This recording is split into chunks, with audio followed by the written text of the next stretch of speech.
Aulia yang kita kenal di Indonesia ini, mereka itu aulia dari Yaman, Hadramut, terutama Tarim dan sekitarnya, Faqih Muqaddam, Muhajir Allah Madinisa, dan Pulau Jawa Indonesia ini dikatakan bintu Tarim. Ini punyanya aulia Tarim. Kita pernah dengar dari para salihin bahwa Indonesia ini milik aulia Tarim. Warahmatullahi wabarakatuh.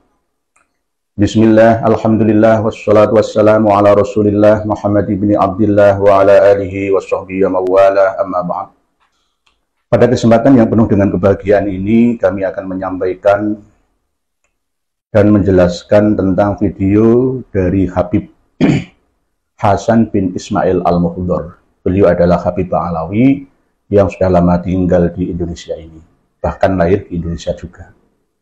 Beliau mengatakan bahwa Jawa ini milik Aulia Tarim, dan bahkan Indonesia semua ini adalah milik Aulia atau para wali dari Tarim. Ini adalah bukti bahwa mereka, orang-orang Ba'alawi, keturunan dari Yaman, itu akan menguasai spiritual, menguasai keagamaan yang ada di Indonesia ini.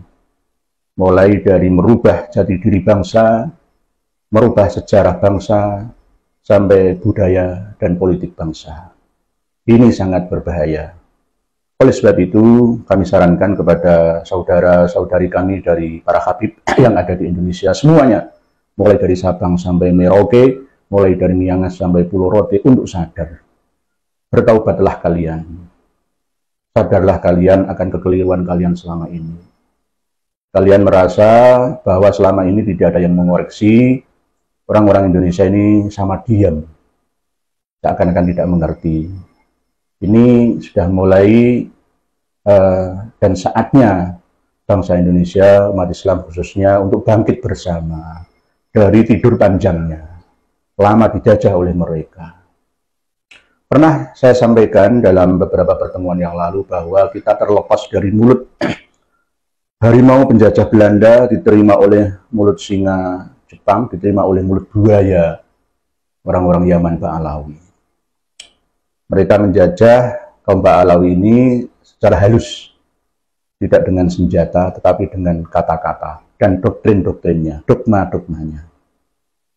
Dan anehnya, banyak di antara kita yang terlena, masih belum sadar dari mimpi tidur panjangnya. Lama-kelamaan jika tidak ada yang mengcounter ini, maka akan terjadi benar-benar bahwa Indonesia ini sesuai dengan lagu Ya Tarim, Ya Tarim, sekarang oleh Habib Hasan Assegaf dari Nurul Mustafa Jakarta itu. Ini jika terbukti ada korelasi dengan ceramah dari Habib Hasan bin Ismail Al-Muhdhar, maka saya katakan menyanyikan lagu Ya Tarim haram hukumnya, sama seperti apa yang telah disampaikan oleh Habib Alwi Assegaf yang mengharamkan lagu Sholawat Badar. Yang mana Sholawat Badar ini adalah karya anak bangsa, karya alumni Hidayatul Muqtadiin Lirboyo Kediri. Tahun 1960, beliau Kiai Haji Ali Mansur, asli Banyuwangi ya, tapi kelahiran Jember. Beliau adalah seorang yang kreatif. Di pondok pesantren Hidayatul Muqtadiin itu selalu belajar dan menekuni dunia ilmu arud, ilmu kata prosa seperti puisi ya, dalam bahasa Indonesia. Akhirnya beliau tahun 1960 mulai melonsing lagu sholawat yang bernama Sholawat Badar, untuk menyaingi dan menandingi lagu yang beredar terkenal pada waktu itu, yaitu lagu yang mengarang lagu Genjer-Genjer adalah Bapak Muhammad Arif. Beliau adalah seorang muslim juga. Sebenarnya lagu Genjer-Genjer itu lagu umum, tapi karena diakui oleh Partai Komunis Indonesia, maka identik dengan lagu PKI, padahal tidak sebenarnya.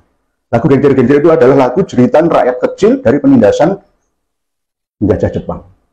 Jadi lagu Genjer-Genjer itu pengarangnya juga dari Banyuwangi, disaingi oleh Kiai Haji Ali Makhrus dengan lagu Sholawat Badar. Oleh sebab itu, jika Habib Alwi Assegaf melarang umat Islam khususnya warga Nahdliyin untuk mengikuti ikut jadi anggota Banser atau Ansor, dan melarang Sholawat Badar karya anak negeri dari Banyuwangi, maka saya juga akan mengharamkan lagu Ya Tarim, Ya Tarim. Seimbang. Jadi jangan sampai anak-anak kita mulai dari TK sampai perguruan tinggi menyanyikan lagu Ya Tarim, Ya Tarim. Ya Tarim itu khusus untuk mereka, kaum Ba'alawi yang ada di Indonesia atau di seluruh dunia, ingin memuja dan memuji tanah leluhurnya Kota Tarim, Provinsi Hadramaut sana. Karena memang di sana kata mereka adalah pusat para wali di dunia versi mereka. Padahal tidak seperti itu adanya. Mereka selalu mengaku-ngaku mengunggulkan golongannya sendiri dan menafikan yang lain. Padahal Allah Subhanahu wa taala pernah menyampaikan dalam surat Yunus ya, ayat 62, ala inna awliya Allahi la khaufun alaihim walahum yahzanun. Elengo, inna awliya Allah sak temene para kekasih-kekasih Allah iku la khaufun ora ana rasa wedi alaihim ing atase awliya walahum lan ora ana kabeh para awliya itu yahzanun padha susah.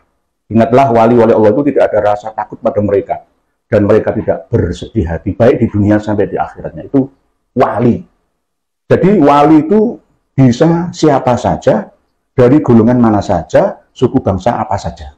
Nah, mereka kaum Ba'alawi ini mengakui bahwa wali itu hanya berasal dari ras golongan kaum keturunan mereka saja. Sehingga mereka sampai mengakui bahwa Jawa ini adalah anaknya Tarim. Ya, jadi lihat sendiri, kelihatannya kalem, ya, tapi gelenggem, ya. Tenang tapi menghanyutkan. Padahal air beriak tanda tak dalam, tapi air tenang justru malah menghanyutkan. Bukan berarti ilmu mereka yang dalam dan luas, tetapi justru mereka merasa paling dalam dan paling luas dalam hal pemahaman tentang keilmuan, keagamaan. Khususnya masalah kewalian. Wali itu hanya dari ras mereka. Bahkan siapapun tidak berhak untuk menyandang gelar wali, baik di tanah Jawa, Nusantara pada umumnya ini, sampai bahkan dunia, kecuali dari pengesahan mereka. Di September, top, sah jadi wali, yang ngangkat itu mereka. Ini adalah kebohongan, penipuan, ya, kedustaan, yang sangat memalukan dan memilukan. Keserakahan dan ketakaburan. Bahwa wali itu harus dari kalangan mereka sendiri, dan bahkan nanti Imam Mahdi itu pun diakui berasal dari kaum mereka. Dzurriyyah Nabi yang dari ras Ba'alawi.